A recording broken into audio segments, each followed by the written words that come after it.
Spoštovane gledalke in gledalci, vabimo vas, da skupaj priletimo leto, katero se izteka. Izteklo leto je bilo leto veselja, pričakovanj, uspehov, neuspehov in tudi nekaj razočaranj. Vse lepo bomo vtkali v spomin, manj lepe stvari pa ne bomo po nepotrebnem obujali.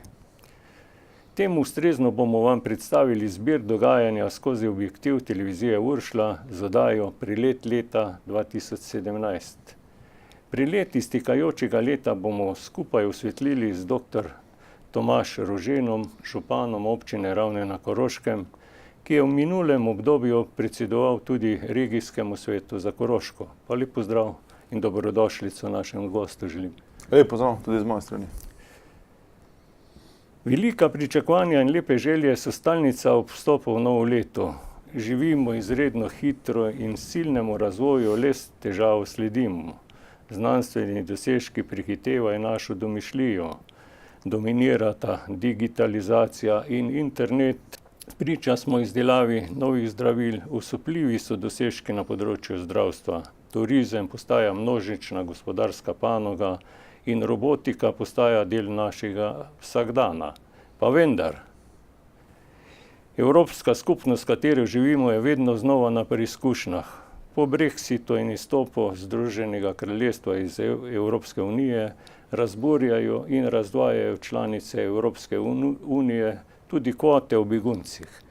Pa bi morda na tem segmentu malo pokomentiral Evropsko unijo, pa to dogajanje, pa kakšna so vaša predvidevanja? Bo se ta Evropska unija kot na osnovi vseh teh dogajanj ohranila, okrepila? Ja, hvala za povabilo na ta pogovor. Kar se tiče Evropske unije, lahko samo morda uvodoma povem, da sem kot župan član delegacije Republike Slovenije v odboru regij, torej pravzaprav redno hodim v Bruselj na sestanke odbora regij, Committee of Regions, in tam seveda spremljamo ta vprašanja, predvsem v povezavi z regionalno in lokalno nivojem strukture. Slovenija je ena redkih držav v Evropi, ki nima regionalne strukture, ampak ima samo državo in občine.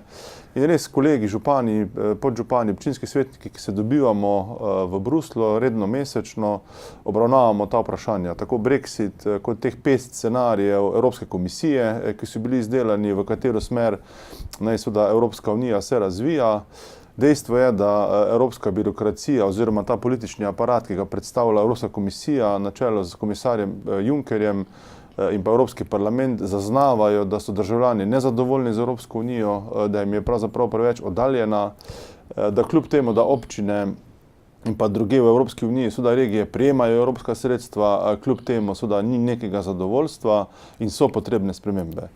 To so volivci seveda jasno povedali tudi v določenih državah, najodločneje seveda v Veliki Britaniji, kjer je Brexit že dejstvo, ki se pripravlja, in Evropa bo morala najti seveda odgovore, kako po Brexitu razvijati Evropsko unijo. Tu se bo po moji oceni najbrž pokazalo, seveda, da glavni gospodarski in siceršnji stroj predstavljata Francija in Nemčija.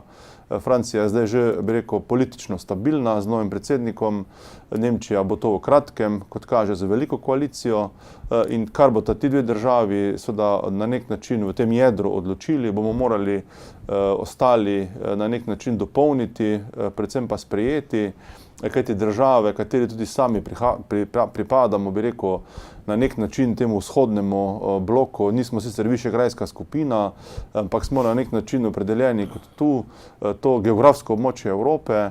Ne more biti tako, da od Evropske unije samo dobivamo to, kar nam ustreza. Ekstrem so recimo tu Poljska in tudi Madžarska, medtem ko kar pa seveda ljudje ne sprejemajo zelo radi, to se jasno vemo, te kvote, ki ste jih omenili, beguncev, pa ne bi imeli. Torej, primer Poljske, počrpali bodo 100 milijard evrov evropskih sredstev, so seveda neto prejemniki, manj, bi rekel, vplačajo evropsko blagajno, ko dobijo, torej drugi davkoplačevalci plačujejo za poljski razvoj, hkrati pa se določenih pravil glede sodstva, pravnih zadev in pa so tudi te kvote beguncev ne bi držali.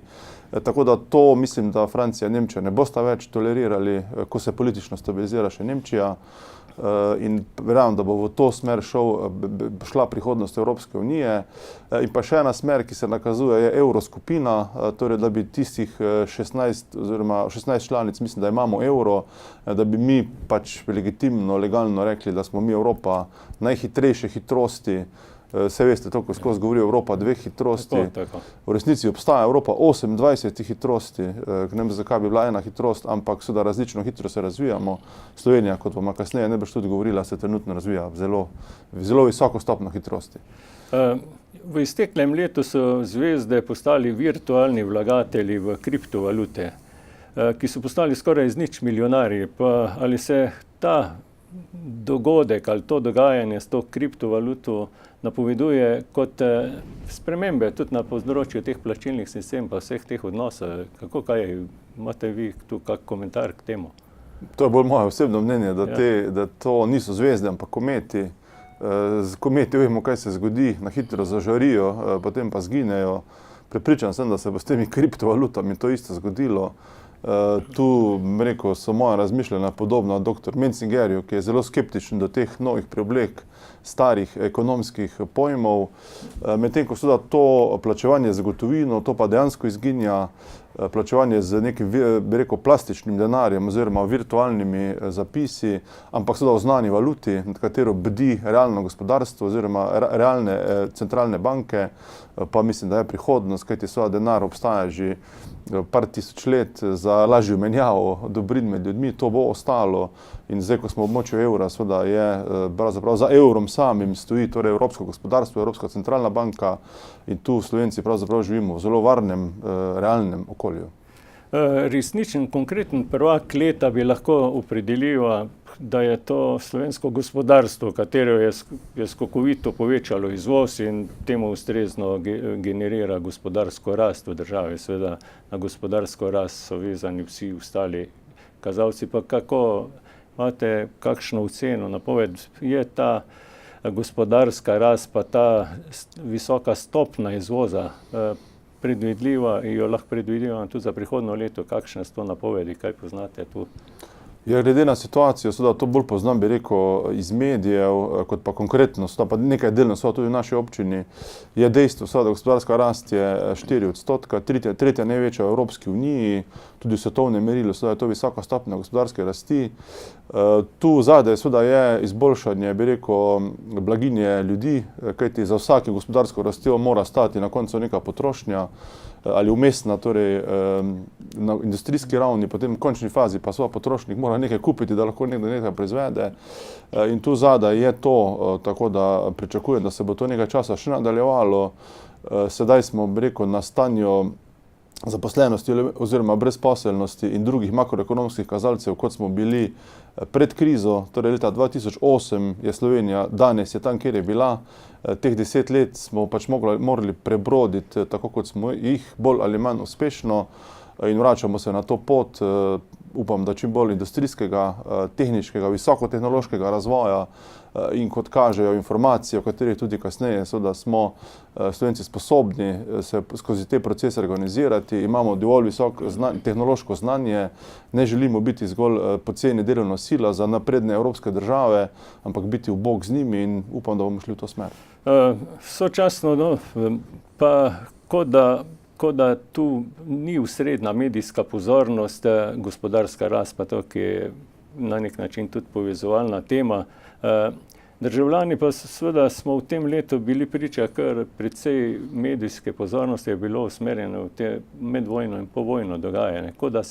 Kot da se ta del zgodovine še vedno ni izživel, še vedno je tisti, ki na nek način se poraja in na nek način seveda tudi polarizira državljane in to zanesljivo ni optimistična tema. Pa čemu vi to pripisujete?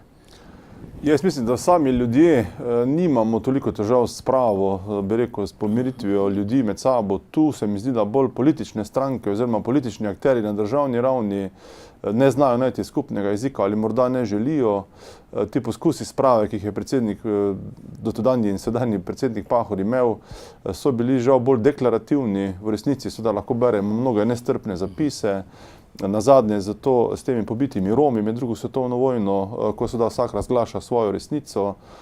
In tu, po mojem mnenju, nas prihodnje še čaka naloga, da si priznamo dejstva iz druge svetovne vojne, dejstva po drugi svetovni vojni, da vsak prevzame svoj del krivde, svoj del odgovornosti in da začnemo res skupaj, no, kot celoten narod, tako levi, desni, črni, beli, modri, rdeči, to nekako dajo zgodovini z vsem dolžnim spominom, z vso dolžno pieteto do vseh strani, ki so seveda izgubili življenje v tej vojni, seveda ob prepoznanju jasnih dejstev, kdo je bil okupator, kdo ni bil okupator, kdo je delal napake, napake so delali seveda vsi in tu se mora po mojem mnenju ideologija omakniti in prepustiti stvar pravzaprav nekemu spoštovanju preteklosti. Hkrati pa seveda narod, ki ne zna biti kritičen do svoje zgodovine, ni zrel narod, do sebe može biti vedno kritičen, tako na osebni ravni kot na ravni kolektivne skupnosti in tega preprosto nobena od teh dveh strani, ki sta na nek način še državljanski vojni, ne zna. Vedno je kritična do druge strani, do sebe pa Bog ne da biti kritičen. Naslednja zadeva, ki je tudi takole bila predmet pozornosti, je dogajanje v bankah. Tu imamo zdaj po nekih zadnjih znanih podatkih dve preiskovalni komisiji, ki jih je ustanovil Državni zbor in preiskuje se te malo zgodovina od tisti dokapitalizaciji pa potem iranski transfer in pa tako naprej.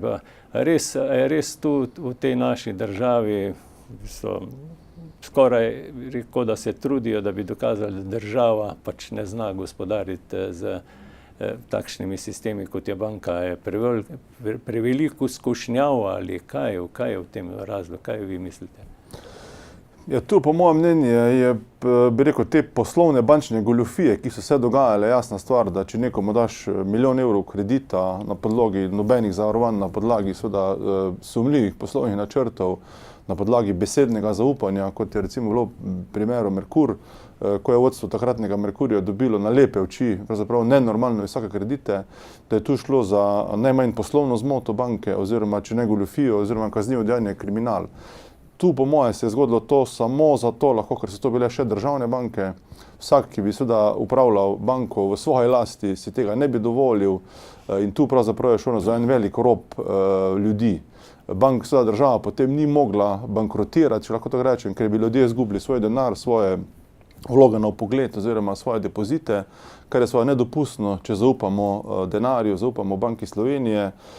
Žal, kolikor je meni znano iz medijev, bankirji za te svoje poslovne zmote oziroma, če lahko rečem, goljufije, kar bo seveda inštitucija mogla še dokazati, niso odgovarjali in upam, da bo te preiskovalne komisije dale napotilo, torej kriminalistom, policiji, da se to sprocesira. Banke so sedaj bolj previdne, neko obdobje so bile celo preveč previdne, niso hoteli nobenemu posoditi denar, razen če si isti depozit pustil v banki, kar ni nobena umetnost, da zdaj pa znajo seveda se iti ta posel, kar se posel, bančništvo je pač nek posel, posodiš na zaupanje, da boš dobil nazaj z obrestmi, razpolagaš pa seveda z sredstvi občanov, državljanov, tako da moja ocena je tu, da je tu naš bančni sektor pravzaprav odigral izjemno slabo poslovno vlogo. Torej pomeni tale ukrep ali pa ta informacija, da bo treba banke v vsakem primeru prodati, tako da Evropska komisija na tem stališču vztraja, tako skladno z dano obvezo takrat, ko so se dokapitalizirale banke. In seveda tudi dopušča pa varianto, da bi država ohranila nek kontrolni delež. Je to tista prava pot? Zdaj, jaz tu nisem nek strokovnjak, jaz to bolj mnenje povem. Jaz osebno mislim, da politično je modro obdržati eno ali dve banki, sploh največjo banko v Sloveniji bi morali recimo obdržati, pa ne toliko v državnih rokah, ampak toliko v smislu neke domače, da je to pač neka slovenska banka, da ni vse del nekih multinacionalk z državnim nadzorom.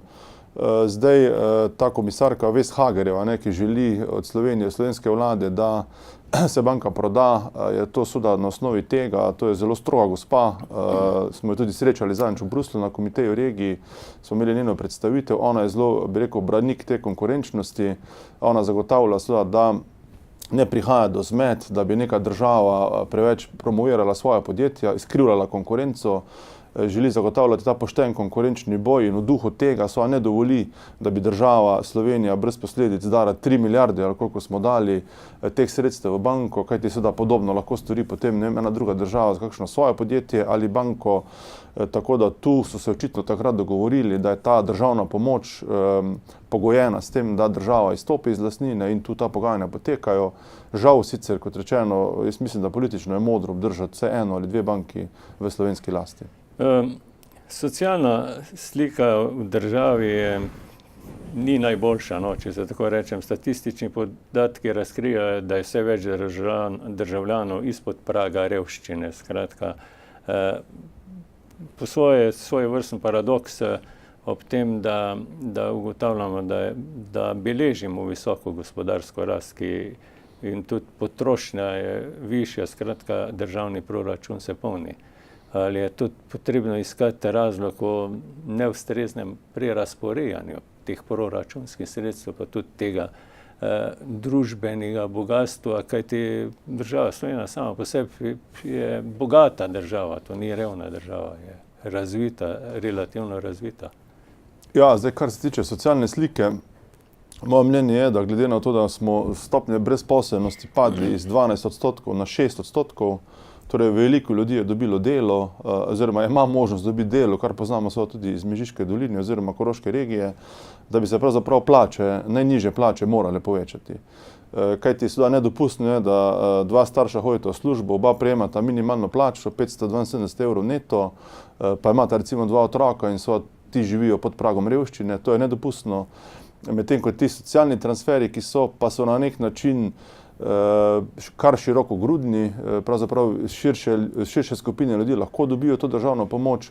Tu pa bi država, po mojem mnenju, morala biti nekoliko bolj stroga, ne v smislu višine, zdaj se povečuje z 293 evrov na 330 evrov državna mesečna pomoč, ampak v smislu res, da bi to pomoč prejeli tisti, ki jo res potrebujejo, ne tisti, ki bi lahko šli delati, pa seveda si izračunajo, da se jim dejansko za 572 evrov ne splača delati, ker nekateri dobijo to plačo že potem, ko se vsi dodatki, torej za nočno delo, za izmensko delo se štejejo, in tu, po mojem mnenju, je ta večna borba, ki jo poznamo tudi iz teorije, med delom in kapitalom, kjer dejansko država oziroma družba določi, koliko seveda dopusti, da bi rekel gospodarstvo oziroma, če lahko rečem, kapital plača seveda najnižjo skupino, potem pa vse še več, in tu jaz mislim, da se situacija izboljšuje, da sindikati znajo dobro postaviti te zahteve, da se pravzaprav počasi plače višajo v skladu z gospodarsko rastjo, v skladu z dobički, tudi ko slišimo seveda to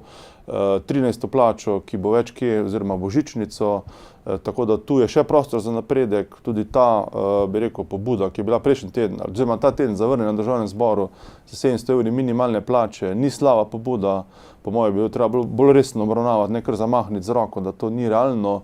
Kajti spomnim se, takrat je bil predsednik gospodarske zbornice, ki je pri zadnjem dvigu minimalne plače napovedoval katastrofo, 50 000 brezposelnih, to je bila čista demagogija, bi rekel, gospodarstva oziroma, če lahko rečem, kapitala.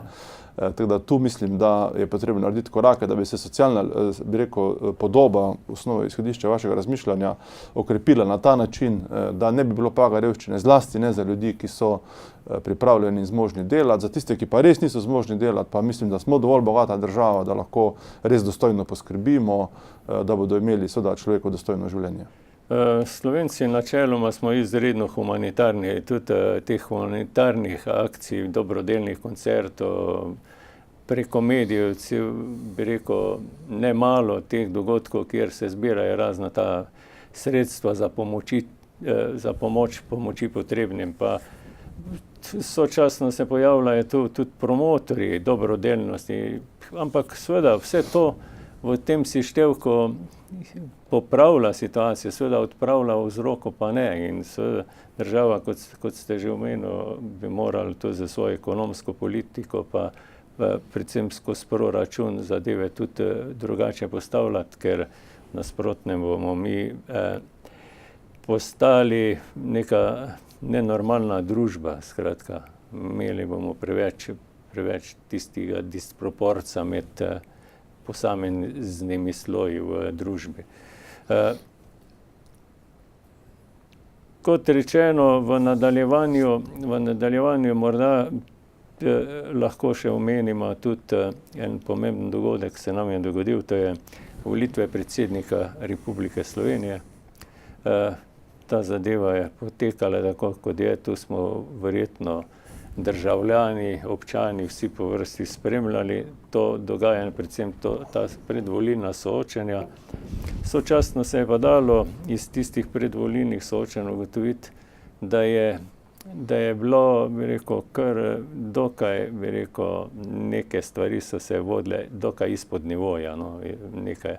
In postavlja se vprašanje, je res za borba za oblast, ali so res dovoljena vsa sredstva, tudi tisti najnižji udarci ali potikanja ali skratka, smo res že vsi pod vtisom Machiavellija, ki je rekel, da v borbi za oblast je vse dovoljeno. Laži, spletke, prevare, pretvarjanja in še kaj. Je to zdaj ta, bi rekel, vrhunec politike ali je še kaj drugače, na nek drugačen način možno dosegati rezultate? Ne, nikakor ne. Jaz mislim, da to je kvečemo ne vrhunec, ampak trenutno stanje ali pa dno politike. To je zlasti aktualno v tem smislu lažnih novic oziroma fake news, kjer se potika drug drugemu popolnoma izmišljene, popolnoma lažne novice. Ti digitalni mediji, internet je to še bolj omogočil, da se lahko spretno širijo sovražni govor, žalitve, laži, eksplicitno izmišljene zgodbe, tako da to bo treba regulirati. To se že ustavlja, recimo ta najbolj znani socialno omrežje Facebooka, bo v Nemčiji moral začeti prevzemati odgovornost za to, kar piše na Facebooku, ne da so ljudje odgovorni in podobne zadeve. Tako da tu se bo korigiralo. Letošnje predsedniške volitve, vse prvi krog, bi rekel, meni je bolj ostal spomin, sicer drugi krog, ker je bila vseeno kampanja oziroma ta legitimna politična borba na nekem malo drugem nivoju kot prvi krog. Vendar seveda je tu posledica dejstva prvega mandata, bomo rekli, po mojem mnenju, predsednika Pahorja, ki je na nek način to predsedniško državniško funkcijo pripeljal, bi rekel, na zelo neko ljudsko raven, ko je bil za en dan, za 2 uri pekar, mesar, in tu pravzaprav je šlo za neko, po mojem mnenju, zgrešeno optiko, kajti ni dejansko izpostavil političnega problema ali pa državniškega problema, tistega poklica ali pa situacije, v katero je šel, ampak je to služilo zgolj na nek način fotoreportaži njega in na nek način je izpraznil to državniško funkcijo. Sicer ljudem se je približal, to smo naravno videli na Ivarčkem jezeru, ko nas je za en 1. maj obiskal in so ljudje bili pravzaprav navdušeni, ampak bi si želeli od njega, ki je bil tako popularen med ljudmi, da zna povedati tudi neko svoje stališče. To se očitno za druge mandatu nekoliko okrepilo. Mislim, da bo našel neko zdravo sredino, torej med tem, da izpostavlja težave, da je državnik in pa med tem, da je blizu ljudem. Tako da posledica, po moje, tega je bilo tudi ta prvi krog predsedniških volitev. Pa če se še malo na tem ustavim, a ne to pomeni, bi rekel, zdaj tu, ko prihaja do takšnih volitev, izredno pomembna predsednik države, simbolna figura, v bistvu predstavlja državo in pa se pojavi relativno anonimen protikandidat, ki pa naredi neverjetne rezultate, ampak samo, bi rekel, skozi tisto njegovo predstavitev, skratka, vsi ti novi obrazi, če tako vzamem, so pa praviloma skoraj brez programa. Pač želijo povedati, da je on tisti protikandidat slab, v sebi pa bore malo povedal. Ja, to je nek pojav, ki se zdaj bo očitno v Sloveniji zgodil tretjično. Začelo se je z gospodom Jankovićem, oziroma so bili relativno znani, gospodom Cerarjem, sedaj pa gospodom Šarcem, da prije nek nov obraz pol leta pred volitvami in pravzaprav zmaga na volitvah. Sicer podobno se je zgodilo v Franciji, ker je predsednik Macron pravzaprav, mislim, da sicer bil minister v vladah prej, ampak brez stranke, skratka, osvojiš tako veliko deželo, kot je seveda Francija s 40 milijoni prebivalci. In to očitno je nek pojav v politiki, da etablirana politika zgublja na nekem vplivu na ljudi, da novi obrazi pravzaprav si ljudje jih želijo. in bomo videli, kaj bo zdaj to pomenilo na državno-zborskih volitvah, ki so v našem političnem sistemu nekoliko pomembnejše od predsedniških, v realnem smislu, v simbolnem seveda je predsednik vendarle pomembna figura, ampak v realnem smislu, ko bojo rešitve za državljane, občane prišle, je izjemno pomembno seveda, kaj se bo zgodilo junija drugo leto.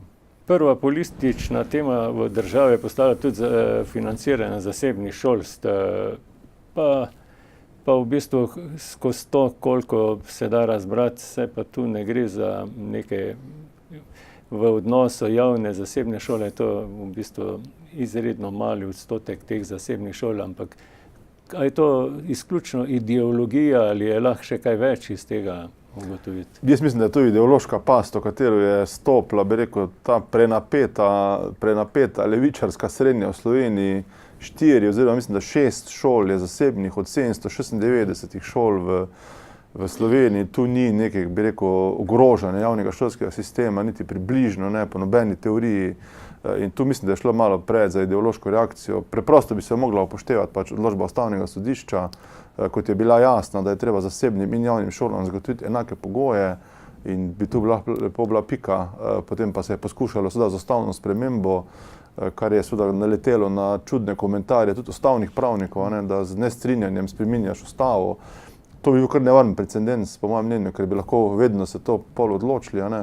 To jaz tu ne vidim težav, da se tem 6 šolam zagotovi ta profesorski zbor, ki v zasebni inštituciji, v zasebni zgradbi pač poučuje osnovnošolce, oziroma mislim, da je celo ena ali 2 srednji šoli sta, tako da tu jaz ne vidim težav v tem. Sirski begunec Ahmed Ašami je razmigal celo slovensko politiko, slovensko javnost razdelil. Skratka, očitno že to kaže, kako se da na nekem posameznem primeru narediti eno strašno zgodbo, ki razdvaja, ki polarizira. Pa saj to na vse zadnje v bistvu da mora na to temo potem vlada zasedati, da je celo pod vprašanjem koalicija bo obstala, ker se razhajajo na nekih takih stališčih, pa je to kaže tudi na svojo vrstno neko eno pretirano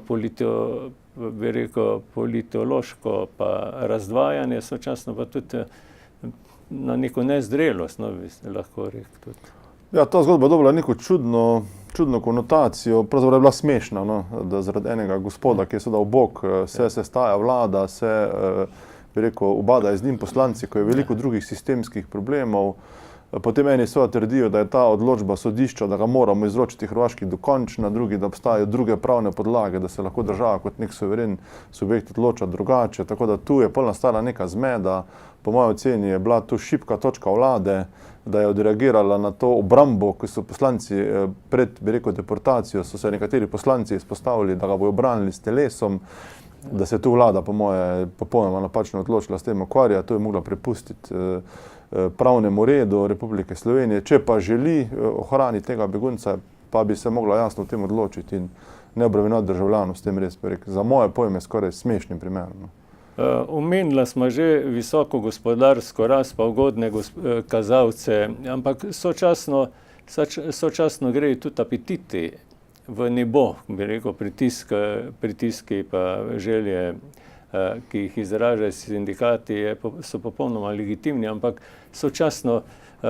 sočasno doživljamo vsakodnevno kar licitacije, kdo bi od koalicije ali od političnih strank ponudil več, nekaj bi poviševali pokojnine, nekaj bi onim. Skratka, vsak se želi dobrikati in očitno, kot kaže, bo ta licitacija nekih ponudb trajala kar do volitev v letu 2018, ki bo nekaj predvideno maja, junija. Ja, zdaj, slučajno se je zgodilo to, da ta nepričakovana gospodarska rast, zahvaljujoč seveda gospodarstvu, njihovi produktivnosti, njihovemu znanju, pridnim delavcem, se upada ravno z začetkom volilne kampanje. Kolikor je meni znano, bo državno-zborske volitve bodo točno 3. junija in to je pol leta pravzaprav pred nami, če zanemarimo december. In seveda še ni bilo vlade, ki ne bi nekih predvolilnih bombončkov delila, vse v zadnjem času, temu bo tudi tako.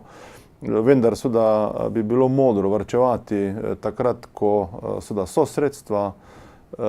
Ampak tu je pač treba pogledati številke, treba pogledati, bi rekel, resne kazalce, kajti seveda družba deluje tako, da vsak izdatek iz proračuna seveda ni zgolj izdatek, ampak seveda, če ti, ne vem, povečaš pokojnine za 30%, recimo, je toliko več denarja v družbi, se spet poveča gospodarska rast, ali pa če povečaš, ne vem, kakšnikoli drugi prihodek ljudem, to ni zgolj strošek. Z vidika ožjega vidika državnega proračuna je to strošek, z vidika družbe kot celote, ker dobi več davka, več potrošnje, pa to ni zgolj strošek. Ampak zato obstajajo resne inštitucije, ki lahko to izračunajo, od makroekonomskih zavodov do ekonomskih fakultet, ki lahko povejo, kaj je še zdržno, kaj ni zdržno. Je pa res, da ljudje želijo, bi rekel, to gospodarsko rast tudi čutiti, zaenkrat je še ne. O tem bo najbrž povedali na volitvah. Tako da tu bi jaz situacijo gledal na ta način, da, kot rečeno že prej, no, da bi predvsem plače pravzaprav morali stalno povečevati. Te zaplete pa razsodbo arbitražnega sodišča bi midva bolj prešla, ker zadeva je v teku, pa bomo kmalu videli, kaj bo epilog tiste razsodbe. Bi pa seveda izpostavil športnike, ki na nek način nizajo fantastične rezultate in zdaj nazadnje je bil upravljen tudi izbor športnika leta. Goran Dragič je kot osebnost, pa košarkarji kot ekipa so postali športniki leta, pa Ilka Štuhec. Verjetno je to težko oporekati, da bi lahko znotraj tega izbora čemu oporekali. Ne, vsekakor pomemben dogodek je seveda bit letošnjega leta, da smo seveda evropski prvaki v košarki. Tisti ponedeljek, ko smo vsi šli v službo, smo se počutili zagotovo pozitivno, optimistično, zmagovalno, če lahko rečem. Nismo bili drugi, tretji, ampak prvi, ne? In to sigurno dobro vpliva na ljudi, dobro vpliva na družbo. Vsak si želi zaradi tega biti morda še boljši, odličen, da pač karkoli dela, naredi boljše. Dejansko Slovenija v letu 2017 je nizala veliko uspehov. Za mene je bil tudi uspeh, recimo ta gospodarska investicija Magna, ki prihaja z potenciali v Slovenijo, in tudi ta košarkarski uspeh, uvrstitev v Ligo prvakov, v nogometu. To so bile neke take pozitivne novice, ki nas krepijo, zaradi katerih smo lahko zadovoljni, ponosni na to, da smo Slovenci, in seveda zaradi tega še boljši sami, kot seveda to, kar pač delamo. Iztekle so se tudi volitve v državni svet in Korošci imamo staro novega svetnika v državnem svetu. Ste zadovoljni, očitno tudi v vseh predkandidacijskih postopkih je bilo zaznati, da vse lokalne skupnosti niste uporabili pravice pa možnosti, da bi svojega kandidata predlagali, ampak ste samo elektorje izvolili. Skratka, pa bi morda tu še kaj.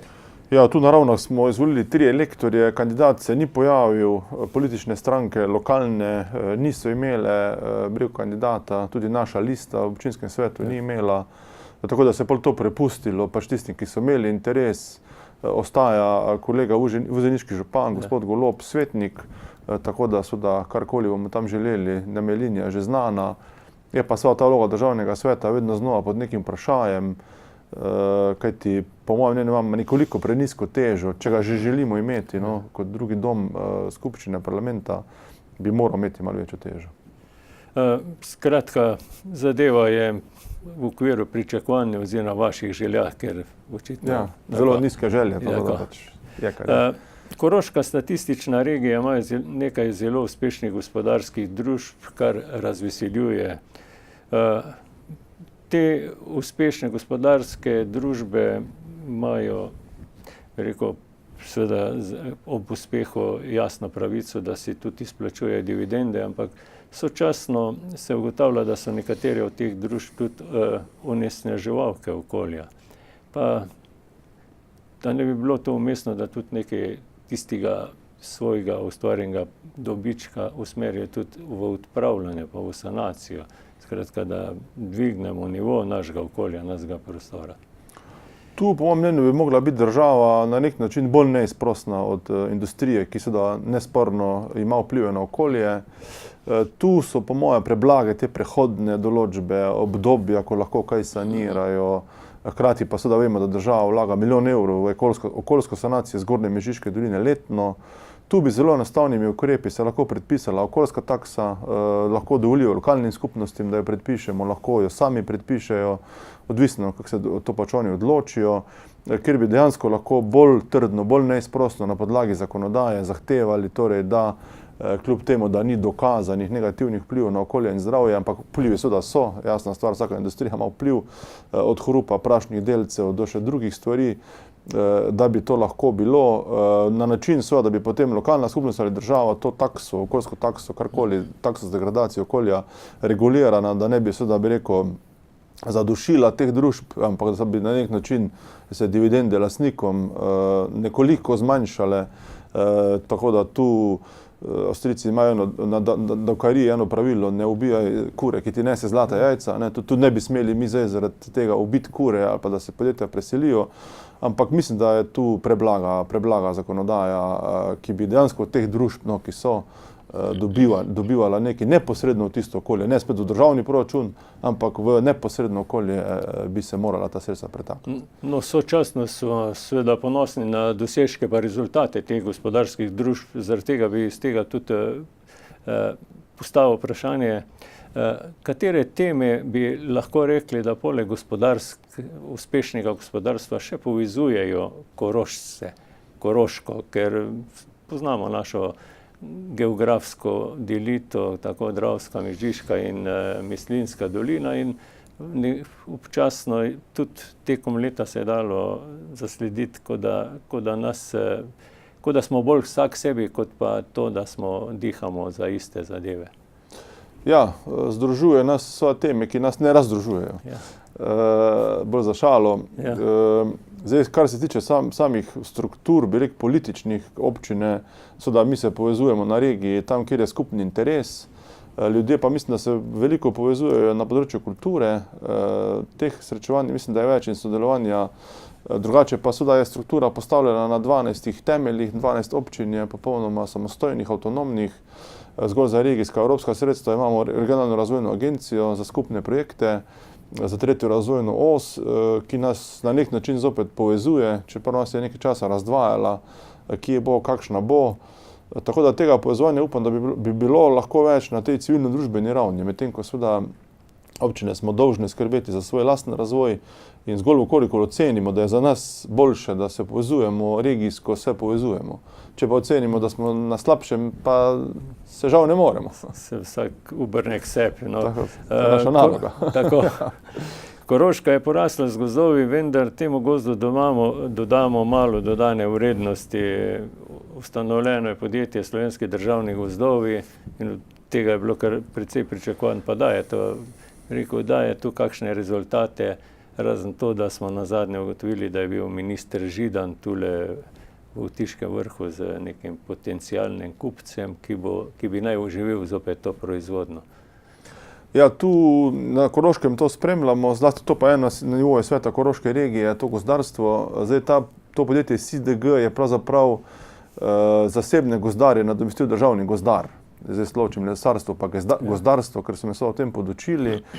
In SiDG, Slovenska družba za ravnanje z gozdovi, želi biti gozdar. Torej, za njih se zgodba neha, ko je drevo posekano, ko je na 4 metre odrezan ploh in postavljen ob cesto. Potem pa jih to zaenkrat ne zanima. Z občino Dravograd smo si prizadevali, da bi torej SiDG ali ministrstvo, ki je nad SiDG-jem, stopilo en korak naprej, da bi jih torej tisti hlod, ki leži ob cesti, zanimal tudi še z prevozom na kakšno žago, za obdelavo, ker se da dodana vrednost potem raste, če znaš tisti les nažagati, vse na štuke, ne vem, še karkoli potem obdelati v končne izdelke. Zaenkrat jih to ni zanimalo, so zavračali tovrstne državne spodbude, državne subvencije, ki se lahko dajo, so legitimne, pa so jih mora gospa komisarka odobriti. In sredstva so tudi lahko bi pobrali iz SiDG-ja, ki ima zdaj dobiček in dali. Vendar jim je uspel drug korak, ki je tudi pomemben. Uspeli so, bi rekel, na nek način iz stečajne mase bivše tovarne ivernih plošč prodati oziroma vplivati na prodajo te lokacije na Otiškem vrhu. Zadnje novice so, da so se tu pojavili zasebni turški kupci, ki bodo na tej lokaciji, torej ta les, ki veselo roma v Avstrijo, kjer pa imajo največ žag v Evropi.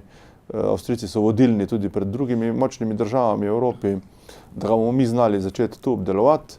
Hkrati pa je tu segment, ki je pripuščen tržnemu ravnanju, torej to so žage, mizarji, vsi, ki znajo z lesom delati, surovine je ogromno, zlasti zdaj po tem vetrolomu je bo še več, najbrž bo tudi cena nekoliko padla zaradi večje količine, tako da tu, kot rečeno, si bomo še prizadevali, da poleg te turške investicije država stopi se en korak naprej v lesarski verigi, da ne želijo biti samo gozdarji, vendar zaenkrat smo po medijih zaznali, pa na sestankih, da njih zanima samo zaenkrat ta javna funkcija v gozdu. Kako ocenjujete, v kakšnem okolju živimo Korošci? Smo v dovolj čistem okolju, dihamo dovolj čisti zrak, pijemo dovolj kvalitetno vodo? To vse, kar ste našteli, so naši veliki atributi. Tako čist zrak, ko je tu ob našem gozdu, tudi največje mesto na Koroškem Ravne, imajo okrog in okrog gozd, ki diha, ki proizvaja kisik, ki ga rabimo vsak dan, vsak trenutek. In svež zrak, ter zelo dobra voda, neoporečna voda, zlasti v Mežiški dolini, smo lahko ponosni na naš vodni vir Mežica Šumc, Kotlje, Podgora. Ti dve vodi se na Ravnah premešata in jih dobimo kot javni vodovod in tako izvrstne vode nimajo niti v neposredni Mislinjski in Dravski dolini, kjer gre za podtalnico reke Drave oziroma druge vode v Mislinjski dolini, tu pa izvira iz gora ta voda, tako da kar se tega tiče, smo lahko zelo zadovoljni. Razen kar smo prej omenili, te gospodarske družbe bi bilo treba malo bolj, prisiliti k okoljski ozaveščenosti. In če sedaj pridemo malo še na lokalno skupnost oziroma konkretno občino Ravne na Koroškem, katero vodite, ste župan, kako ste prikrmarili zanimivo leto 2017? V nekem globalnem smislu je za občino značilno, da smo zdaj v obdobju, ko so se evropska sredstva, ki so nam bila transferno na voljo, iztekla, nova se pa še prav niso začela. Torej smo bili zdaj v 2017 letu, pa delno 2018, pa že 2016 prepuščeni svojim virom. In ugotavljamo, da teh virov ni veliko. To ugotavljajo vse občine v Sloveniji, da pravzaprav, ko seštejemo naloge, ki jih moramo obvezno financirati, od vrtcev, knjižnic, socialnih transferov, ki ljudem pripadajo zaradi državne regulative, nam ostane bore malo. Na Ravnah smo se lotili v prvi točki občinskih cest, kajti za občinske ceste nikoli ni bilo evropskih sredstev, oziroma izjema je bila v letu 2007 za eno leto. Na Ravnah smo, kot veste, z evropskimi sredstvi obnavljali kulturni center, nekdanji Titov dom, športni park oziroma DTK, gradili mestna jedra, kolesarske poti, Ravne, Kotlje, gradimo delno zdaj to dvorano v Kotljah, medtem ko ceste so nekoliko in pa druga komunalna infrastruktura, razen čistilne naprave, ki je spet bila upravičena, nekoliko zaostajali. In značilnost leta 2017 in delno tudi 2018 je ravno bil to, da smo se k tem svojim osnovnim komunalnim nalogam bolj posvetili. V duhu tega smo se reorganizirali na komunalnem področju z ustanovitvijo svojega JKP, javne komunalne podjetja Ravne, ravno z tega vidika, ker če lahko rečem začasno ali pa umetno ločim družbene dejavnosti od komunalne dejavnosti, je, bi rekel, družbena dejavnost dobro napredovala, medtem ko je komunalna nekoliko z izjemo čistilne naprave, ki je bila velik zalogaj, zaostajala in zdaj prihajamo v neko obdobje, ko še preden se začnejo zopet nova evropska sredstva, torej, bi rekel, z lastnimi sredstvi operiramo.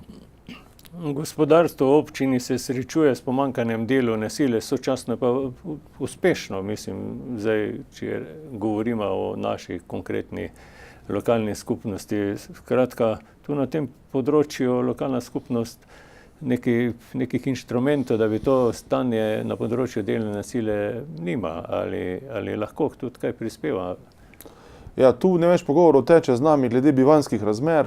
Podjetja v Mežiški dolini, od Taba, Leka, podjetja Metal, že uporabljajo, bi rekel, ljudi iz tujine, torej zaposlujejo tujce, ki si seveda morajo urediti potem, če želijo tudi delati začasno bivanje, in predvsem pri tem vprašanju sodelujemo, torej kje lahko ti ljudje živijo kot tujci zaposleni v Republiki Sloveniji.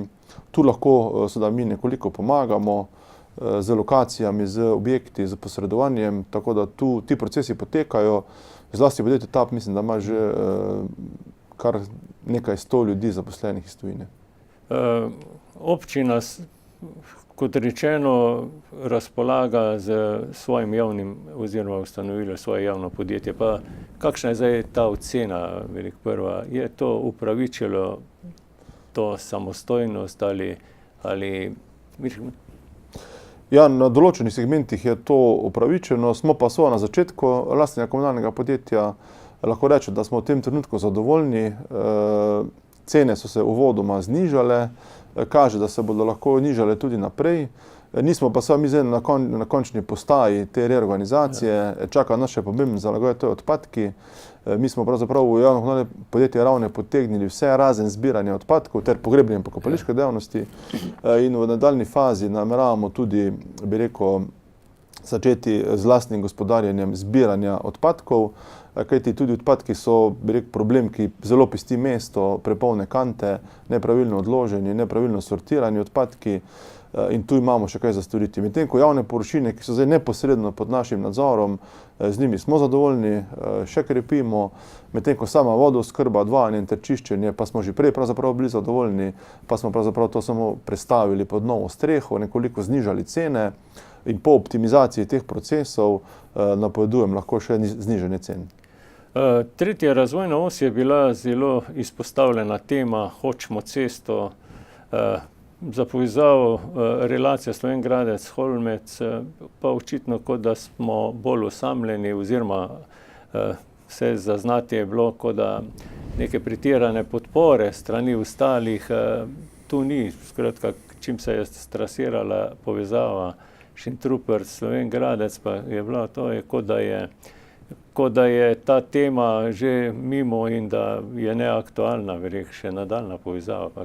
Kako se te stvari kaj izboljšujejo oziroma celo bom še navezal tudi na to.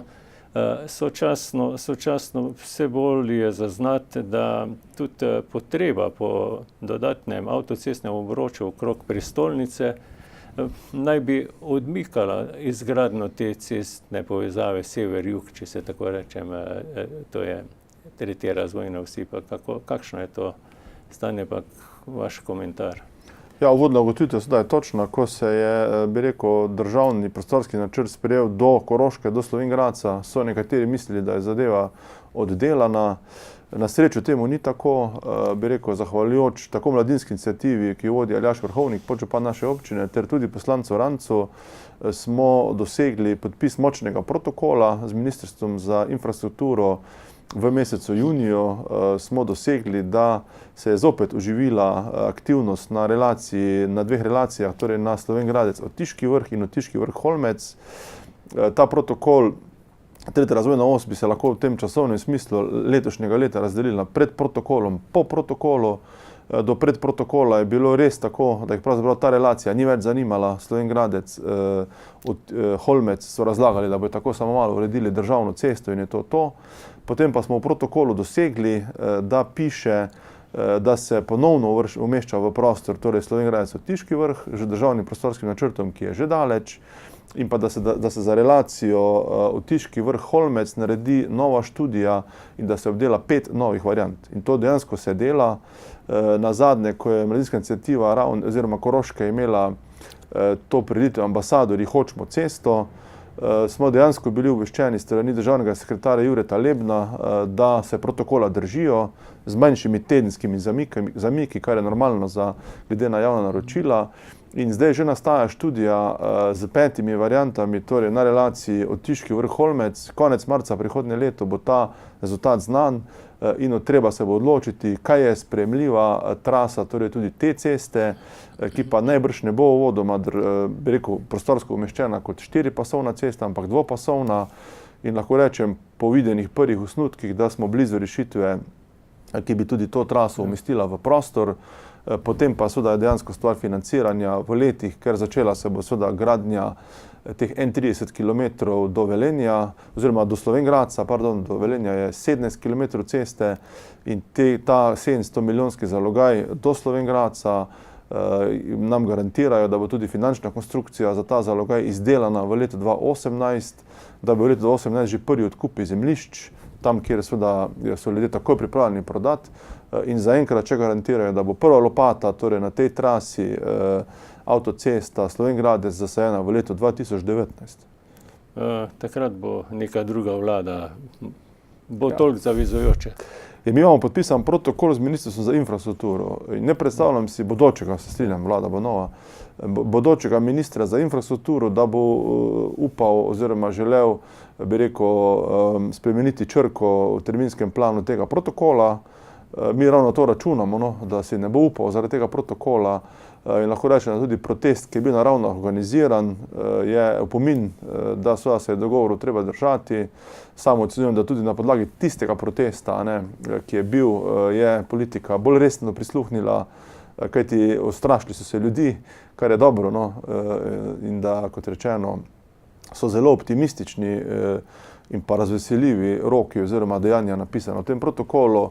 Od tega sicer je zdaj že pol leta, ampak vse, kar je bilo do zdaj od teh pol leta, so se držali.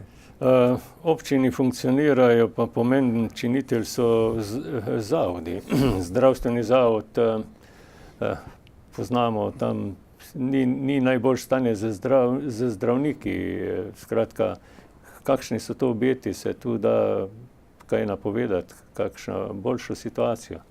Tu so obeti dobri, zlasti v občini Mežica je bil vzpostavljen ta problem, da so ni zdravnikov, ki bi delali na primarni zdravstveni ravni, torej v zdravstvenih domovih.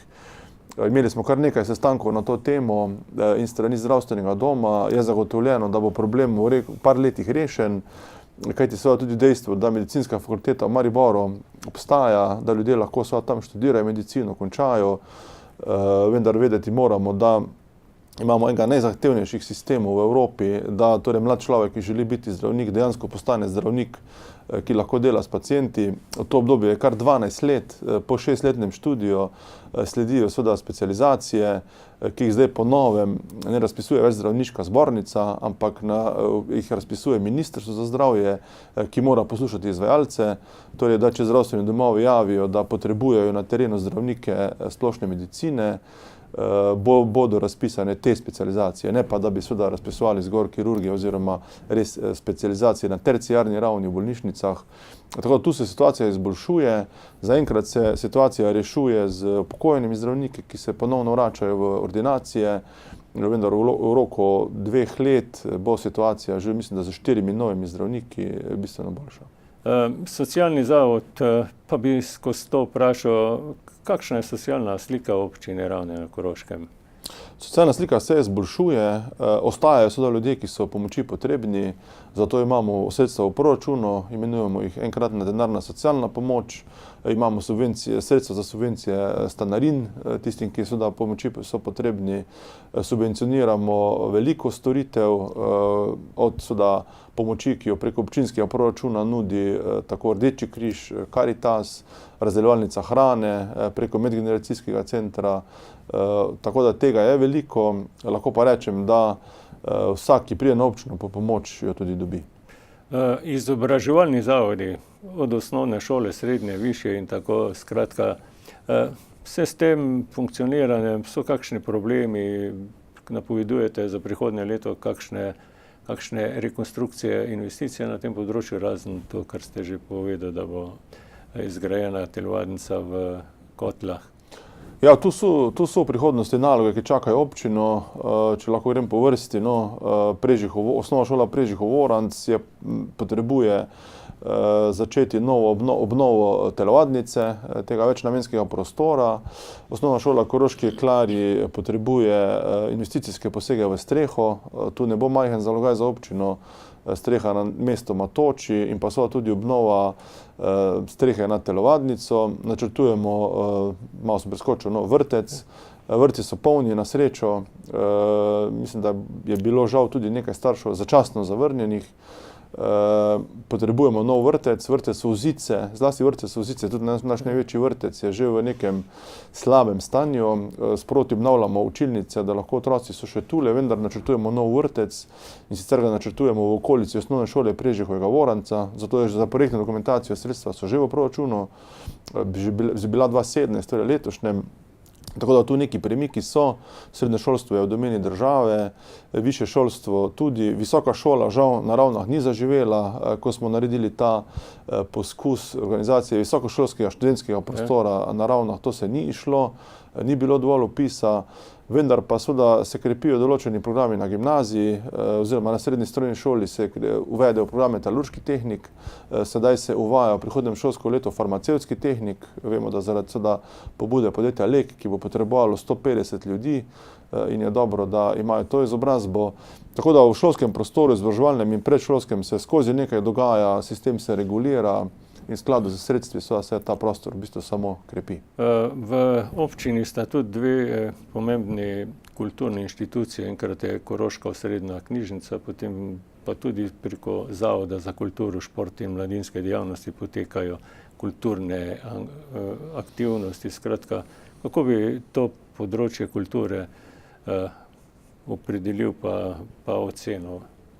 Ja, omenili ste obe izvrstni inštituciji, zlasti Koroška osrednja knjižnica je inštitucija, na katero smo lahko zelo ponosni, gre za daleč najboljšo knjižnico v Koroški regiji in so tudi širše, ki deluje seveda v gradu Ravne, kot že sam grad je seveda ta kulturna dediščina in napolnili smo ga pravzaprav z izjemno dobro vsebino.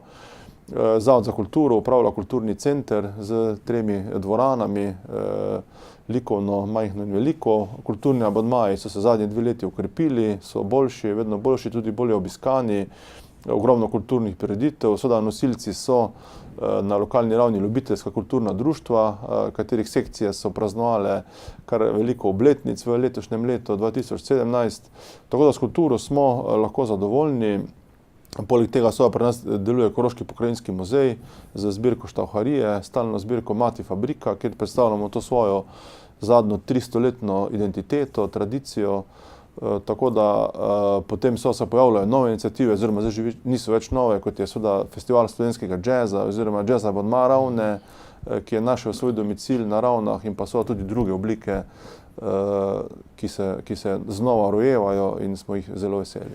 Športniki nas povezujejo tako na državni kot lokalni ravni in Ravnčani ohranjamo tradicijo, da smo del vrhunskega športa, skratka tako. Pa bi morda izpostavil, katere dosežke ali pa katere ste kot župan ali pa kot lokalna skupnost zaznali, da so dejansko privijali tisti povprečje oziroma izstopajo. Ja, to je vedno ta, bi rekel, vrhunskost v športu, pri nas najbolj prisotna seveda v plavanju. Tjaša Oder, 6. mesto v finalu na Evropskem prvenstvu v Skandinaviji, ravno včeraj, je seveda ta, bi rekel, domet, vrhunski domet našega športa v plavanju. Potem seveda vsem znano, da igramo v nogometu sezono po 30 letih oziroma največji uspeh nogometa, pravijo poznavalci, igranje v drugi ligi. Seveda v namiznem tenisu smo vodilni državi v članski sestavi, do sedaj smo bili ali pa nekaj let nazaj torej prvi v državi v namiznem tenisu v ženski članski sestavi, zdaj smo pa celo v članski moški, tako da korimo vrh namiznega tenisa v Sloveniji in smo s temi športi seveda vsemi lahko zadovoljni. Odbojka, seveda stabilna kvaliteta, posebej pri odbojki je pomembno, da delajo z mladimi. Je pa res, da taka lokalna skupnost, ko smo mi, ima veliko več množičnosti, veliko več številčnosti, kot pa potem res tisti vrhunski rezultati, kajti tudi ljudje, ki so res v špici, potem morajo tekmovati v širšem okolju. Ravne na Koroškem mesto, pa tudi občina, je največje gospodarsko in najmočnejšo, bi rekel, tudi po številu prebivalcev na Koroškem, če tako vzamemo. In morda prevečkrat sporočamo navzven, včasih tudi neposrečena sporočila.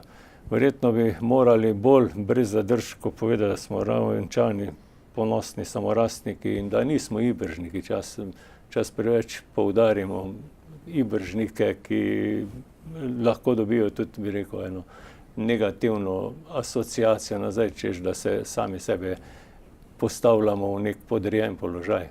Kako? Ja, jaz upam, da Milana Kamnika ne razumejo ljudje, kot da hoče biti Ibržnik, da on ravno zrcalo temu postavlja v svoji knjigi, ki jo je letos izdal, in v svojih pesmih, da torej absolutno ne želimo biti Ibržniki oziroma ne bodi si ga treba, da želimo biti pomembni, da želimo živeti bogato življenje, biti ustvarjalni, živeti polno življenje v tem našem prostoru, ki je lokalno, vendar lahko delujemo globalno, če lahko rečem, svet je vedno manjši.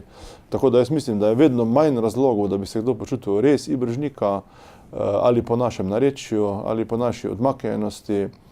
Mislim, da skoraj ni več razlogov. Je pa res, da nas žalosti, ko zgubljamo kakšne inštitucije, ko Koroški regiji ukinjajo ali ravnam ukinjajo, kaj takrat pa smo nezadovoljni, se na nek način za trenutek počutimo Ibržnike, se z nekimi sredstvi borimo proti temu, tako da bi rekel, da ljudje so lahko zadovoljni in upam, da čim bolj srečni. Na Ravnah imamo Koroški gasilski zavod, ki je pa tudi posledica zahtev zaokroženega gospodarskega območja.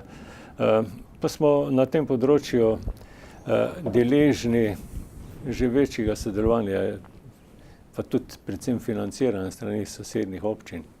Ne, žal temu ni tako. V daleč največji meri Koroški gasilski zavod izmed občin financira občina Ravne na Koroškem, prispevajo sicer občine Mežiške doline neka sredstva, ampak to je 10-krat manj, bom rekel, ne glede na število prebivalcev. Tako da žal v tej želji, kot smo prej omenjala, občine znamo sodelovati samo kolikor je korist neposredna, in smo pravzaprav lahko ponosni na to, da imamo daleč najboljšo usposobljenost oziroma varnost pred požarom in drugimi naravnimi nesrečami, in tako zaenkrat ostaja.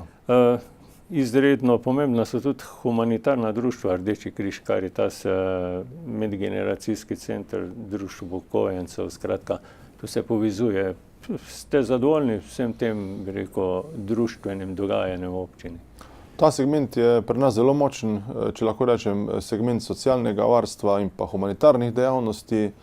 Tu je ogromno aktivnosti, ogromno pomoči, zlasti sodelovanje teh inštitucij v medgeneracijskem centru je to, kar res nas dela to bogate, se še krepi, pridobivamo nova sredstva na razpisih Ministrstva za delo, Ministrstva za zdravje.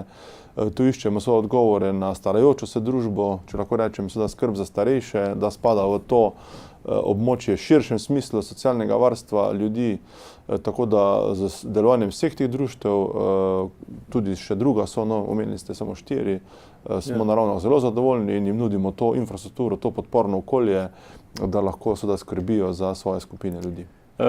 V minulem letu, pa tudi, če tako rečem, v zadnjem obdobju so zelo opazna pa izpostavljena predvsem prostovoljna gasilska društva, civilna zaščita, skratka, narava vedno znova preseneti, vedno znova poskrbi, da je treba intervenirati in ukrepati, skratka. Pa bi morda iz tega napeljal, ali smo državljani pa občani dovolj pripravljeni na vse te ekstremne dogodke, ker nekoč smo imeli v bivši državi, po moji presoji, dobro zadevo, ko smo rekli, nič nas ne sme presenetiti, in smo v bistvu izobraževali pa usposabljali vso populacijo občanov in državljanov. Ja, tu po mojem mnenju smo na dobri poti, imamo izvrstnega poveljnika štaba civilne zaščite, to je gospod Branko Kaker, ki nam ureja te dokumente.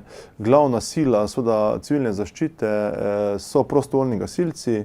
Tu lahko rečem, da v Kotlah izjemno dobro društvo, na Ravnah se društvo krepi, je zamenjalo vodstvo, se je pomladilo v smislu vodstvene strukture, imajo težavo pritegniti prostovoljne ljudi med svoje vrste v ta lep poklic oziroma prostovoljstvo dejavnost, ko so gasilci.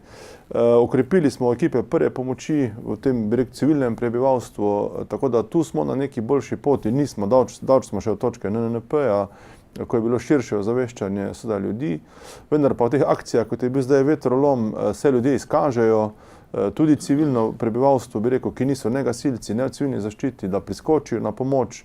Tako da zaenkrat na Ravnah znamo najti ustrezne odgovore na te naravne ujme, ki so dejansko silovite, na hitro pridejo, in z infrastrukturo, ki jo moramo prej prilagoditi, to je regulacija rek, to je skrb za kablovode, električne in podobne ukrepe, pa moramo pravzaprav upravljati prej, preden nastopi huda ura, in to na Ravnah počasi počnemo. Reka Meža pravzaprav je od točke Ravne vstopa v občino pa do pravzaprav izstopa na koncu kinodvorane zregulirana. Reka Meža nas zelo težko bi še poplavila, razen območje ZGO-ja, ki pa bo 2018 regulirano. Tako da to so taki izračuni teh vod, da smo tu relativno varni. Vse skozi obnavljamo potok Suha in pa tudi reka Graben, tu so skozi ukrepi. Tako da, bom rekel, smo, kar se določenih stvari tiče, vedno bolj varni, ampak kot vidimo, ko zapiha močen veter, smo nemočni in lahko samo upamo, da nam infrastrukture ne uniči. Kaj lahko napoveste za prihodnje proračunsko leto? Ali so predvideni kakšni večji posegi, eventualne spremembe, rekonstrukcije, investicije? Skratka, če karkoli pa bi, prosim. Ja, prihodnje leto je zaključek tega mandata občinskega sveta in seveda tudi mene kot župana, tako da bomo na nek način nadaljevali, kar smo v 2017 začeli. Obetajo se evropska sredstva, obetajo se na razvoju poslovne cone. Občina Ravne je že vložila čez palec najmanj 4 do 5 milijonov evrov v poslovno cono, ki je počasi že čisto polna. Naslednji milijon evrov sledi v letu 2018. Dokončali bomo dvorano, večnamensko dvorano v Prežihovih Kotljah. Nadaljevali bomo z intenzivno izgradnjo cest, kar smo letos začeli. Najmanj pol milijona evrov gre v ceste, občinske lokalne ceste. Potem začnemo delati na kolesarskih poteh skozi mesto Ravne. Načrtujemo pešpot, kolesarsko pot med Tablo, Ravne na Koroškem, iz Dravograda oziroma proti Kotljam. Tam manjka kolesarska pot, imamo cesto in pločnik. Tako da se bo kar veliko dogajalo v skladu s sredstvi in kot rečeno, prihajajo zopet počasi ta transferna sredstva, ki pa omogočajo bolj intenziven razvoj. In na koncu, spoštovani župan, dr. Tomaž Rožen, želim vam zdravo in uspešno novo leto 2018 in da bi bil kot aktualni in tudi prihodnji župan kvantni voditelj. Torej župan, ki pooseblja sočutje, ki posluša druge, ki ima odprt zna pogledati na dilemo z druge nasprotne perspektive in da se zaveda, da se lahko uči od vsakogar in slehernega in da na podlagi vsega tega sprejema odločitve. In dr. Tomaž Rožen, župan občine Ravne na Koroškem, hvala za komentarje in za sodelovanje v oddaji. Hvala tudi vam za povabilo, da smo lahko naredila ta pregled leta. Hvala tudi za te lepe želje, bi rekel, kakšen naj bo človek. Zdaj, če bom prihodnji župan, o tem ne odločam jaz, odločajo ljudje. Vendarle pa vsem želim lepo in srečno, zadovoljno novo leto 2018, da bi bili seveda čim bolj zdravi, zadovoljni, da bi skrbeli zase, za svoje bližnje, ter da bi živeli dobro, bogato življenje na Ravnah, kajti na Ravnah je v resnici fajn. Vam, spoštovane gledalke in gledalci, v imenu televizije Uršlja in v svojem osebnem imenu želim obilo zdravja in zadovoljnih trenutkov ob gledanju programa televizije Uršlja in srečno 2018.